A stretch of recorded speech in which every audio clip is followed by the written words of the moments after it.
తాకట్లో ఉన్న మీ బంగారం ఈ రోజు ఎంత ధర చేస్తుందో కొమ్మూరి గోల్డ్ వాళ్ళకి కాల్ చేస్తే ఫ్రీ గోల్డ్ కాస్ట్ చెక్ చేసి చెప్తారు. ఇప్పటికీ బట్ మీ వ్యక్తిగత జీవితంలో కష్టం కూడా చాలా చూసారు కదా చిన్నప్పటి నుంచి.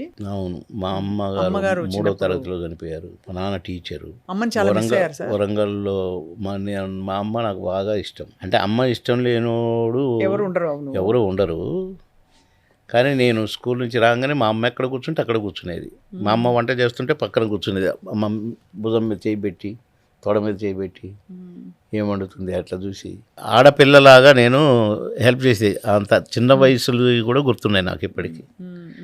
3వ తరగతి అంటే ఎంత చిన్నవాళ్ళం కదా, 6 ఏళ్ళు 7 ఏళ్ళకుంటూ ఉండవు. తర్వాత మీ చెల్లికి మీరే నేనే ఫ్రెండ్ ఏంటి, తండ్రి కూడా నేనే. కొన్నాళ్ళు మా నాన్న కొద్దిగా అప్సెట్ అయ్యి ఉద్యోగం కూడా వదిలేసి ఇటు వెళ్ళిపోయాడు. 2 ఇయర్స్ తర్వాత మళ్ళీ వచ్చి మళ్ళీ డ్యూటీలో జాయిన్ అయ్యాడు. మళ్ళీ అప్పుడు మేము సెట్ అయిపోయినాం. మా చుట్టాలు ఎవరు చూడలేం మమ్మల్ని. నేను ఆ 3వ తరగతిలో ఉండి ఒక చెల్లిని పెట్టుకొని పెద్ద ఇల్లు పొద్దున్నే లేపుకొని ముఖం కడిగించి స్నానం చేయించి బట్టలు వేసి స్కూల్కి తీసుకుపోయి టీచర్లను బ్రతిలాడు. సార్ మా చెల్లి సార్, మా అమ్మ లేదు సార్, మీ క్లాసులో కూర్చొనియండి సార్ అని. అమ్మాయి ప్లే స్కూలు కానీ ఏదో ఒక క్లాసులో నాకు దగ్గర కనపడేటట్టుగా ఆ క్లాసులోకి పోయి టీచర్తో అడిగి అక్కడ పెట్టి నేను మళ్ళీ చూసుకుంటూ ఓకే కూర్చుంది. అట్లాగే చదువుకున్నారు అంతే 5-6 తరగతులకు నేను కొద్దిగా సెట్ అయ్యాను. మళ్ళీ మా నాన్న రావటం, మళ్ళీ మేము కలిసి ఉండడం, ఖమ్మం షిఫ్ట్ అయిపోవటం. అప్పుడు మా అమ్మమ్మ ఊరిలో ఉన్నాం. మా నాన్న ఊరు మా అమ్మ ఊరు దగ్గర ఊరు, పక్క ఊరు. ఇక నాన్న టీచర్ కాబట్టి కొద్దిగా అక్కడ చేర్చినాక నేను సెట్ అయిపోయాను. నేను మా చెల్లి కూడా 1వ తరగతి 2వ తరగతికి వచ్చింది. మా నాన్న సెట్ అయ్యాడు కనుక మేము కూడా సెట్ అయిపోయాం. మళ్ళీ అక్కడ నుంచి class first, school first, class leader, games and స్పోర్ట్స్లో ఫస్ట్. ఇక మళ్ళీ అక్కడ కూడా మళ్ళీ నెంబర్ 1 స్టూడెంట్ లైఫ్ కూడా number 1, games and sports number 1, class లీడర్గా నేను. ఇవన్నీ మళ్ళా ఆ నుంచి ఉద్యోగం, అక్కడ కూడా ఉద్యోగాలు కూడా నెంబర్ 1 కదా. అవునవును. ఇటు వచ్చేసరికి మళ్ళీ ఫిల్మ్ రెవెన్యూ డిపార్ట్మెంట్, కలెక్టర్ వరకు. బాబుమోహన్కి చెప్పండి అయ్యా పని, మీకు రాదయ్యా, బాబుమోహన్ పంపండి, తిమ్మిని బమ్మిని చేసుకొని వస్తాడు. ఒక సినిమా హాలు సీజ్ చేయాలి. నేను అప్పుడు సత్తుపల్లిలో ఉన్నాను. జలగ వెంకటరావు గారు సీఎం, ఆయన మండలకు నేను రెవెన్యూ ఇన్స్పెక్టర్. నాకు అతను తెచ్చిస్తే నేను సర్వ్ చేసి సినిమా హాల్ సీజ్డ్ అని సీలేసి రావాలి. అందులో ఫస్ట్ షో టైంలో అది దమ్ముంటుందండి ఎవరికన్నా. చంపేరు సినిమా హాల్ వాళ్ళు. కానీ నేను మామూలుగా పోయి కూర్చొని చూసి కాసేపు ఉండి ఆ టికెట్లు మొక్కలన్నీ ఏరి నేను అవన్నీ తీసుకొని కలెక్టర్ గారికి పంపితే నన్ను మెచ్చుకున్నాడు కదా. అసలు ఈ తెలివితేటలు నీకు అసలు ఐడియా ఎట్లొచ్చింది? టికెట్లు ఆ షోకు సంబంధించిన టికెట్ మొక్కలు చించుతారు కదండి. అవునవును. అక్కడిని పడితే నేను ఒక 15-20 కలెక్ట్ చేసుకొని ఎవరైతే ఆ లెటర్ తీసుకొని వచ్చిండో అతనికి ఇచ్చి పంపించిన. సీజ్డ్ అని లెటర్ పెట్టి దాన్ని ఎంత మెచ్చుకున్నాడు కలెక్టర్. మొత్తం మీరు అయితే ఎక్కడున్నా మీరు సంపూర్ణంగా లీనమైపోయి మొత్తం చేశారంతా. ఇప్పటి వరకు సినిమా యాక్టర్గా అంతే చేశాను, 3 సార్లు ఎమ్మెల్యేగా అంతే చేశాను, 2 రాష్ట్రాలకు మంత్రిగా అలాగే చేశాను. నాకు ఎక్కడ చెడ్డ పేరు లేదు అట్లా కూడా. కానీ బీజేపీ వాళ్ళకే అర్థం కావట్లేదు, నాలాంటి వాడు పనికిరాడు. ఇప్పుడు ఏంటంటే విచిత్రం ఏంటంటే సార్, మీరు ఆ మధ్య బీఆర్ఎస్లో ఉన్నప్పుడు మీకు అదే టీఆర్ఎస్ అప్పుడే తెలంగాణ వచ్చింది, అప్పుడే టీఆర్ఎస్ వచ్చింది. ఇక నన్ను కేసీఆర్ గారు నేను బావ అని పిలుచుకుంటాం, బాగా క్లోజ్గా ఉంటాం. కానీ ఇంట్లో కొడుకు కూతురు అదంతా గోల అని కొద్దిగా నాకు నచ్చలేదు సార్. నాకు టికెట్ ఇవ్వద్దని గొడవ. ఇప్పుడు అసలు కనెక్షన్ లేదా సార్? అసలు ఎప్పుడైతే ఈ గొడవ స్టార్ట్ అయిందో, సారీ నేను 5 నిమిషాలు టైం ఇస్తున్నాను, నేను కేసీఆర్ గారితో మాట్లాడి వెళ్తా.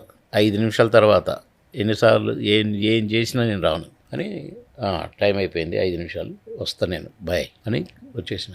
ఎన్నిసార్లు అస్సలు నన్ను బావమరిదనే పిలిచేది, నేను బావగారనే పిలిచేది. మా అక్క నాకు బాగా ఇష్టం, సొంత తమ్ముళ్ళలాగా ప్రేమించేది మా అక్క నన్ను. అలాంటి బంధాన్ని చెడగొట్టుకోవాల్సి వచ్చింది. రాజకీయాలు అలా ఉన్నాయి, చెత్త రాజకీయాలు. ఇప్పుడు ఏమైంది, ఎట్లుంది సార్ పార్టీ అసలు బీఆర్ఎస్?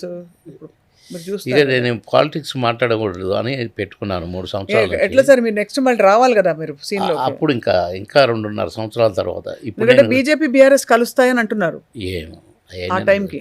అవన్నీ నాకు తెలియదు. తెలిసినప్పుడు నేను మాట్లాడకూడదు. ఎందుకంటే నేను మాట్లాడేటప్పుడు అప్పటికి నాకు సబ్జెక్ట్ కావాలిగా. అవును. ఎవరి గురించి మాట్లాడాల్సి వచ్చిన సబ్జెక్ట్ కావాలిగా. అది కాక ఇక నన్ను ఖచ్చితంగా పార్టీల తరపున ఆ మీటింగ్కి ఈ మీటింగ్ పంపుతారు. అది అలవాటే. ఇది నేను 3 సార్లు ఎమ్మెల్యేగా చేసినోడిని, అది అలవాటే. కనుక నాకు ఒంట్లో బాగలేదు. అది కూడా నేను కూడా సెట్ అవ్వాలండి కొద్దిగా. నేను ఇప్పుడు మంచిగా సెట్ అవుతున్నాను. కొద్దిగా స్టామినా అన్ని చూసుకొని దూకుడు ఎట్లా ఏ రకంగా ఉంటే బాగుంటుంది అనేది అప్పుడు దూకి చూపిస్తా. అంతే. మళ్ళీ అప్పటి నుంచి మీకు ఇవన్నీ కలిపి చెప్తా కదా. అన్ని మేము వెయిట్ చేస్తున్నాం మీరు అన్నీ చెప్తారని.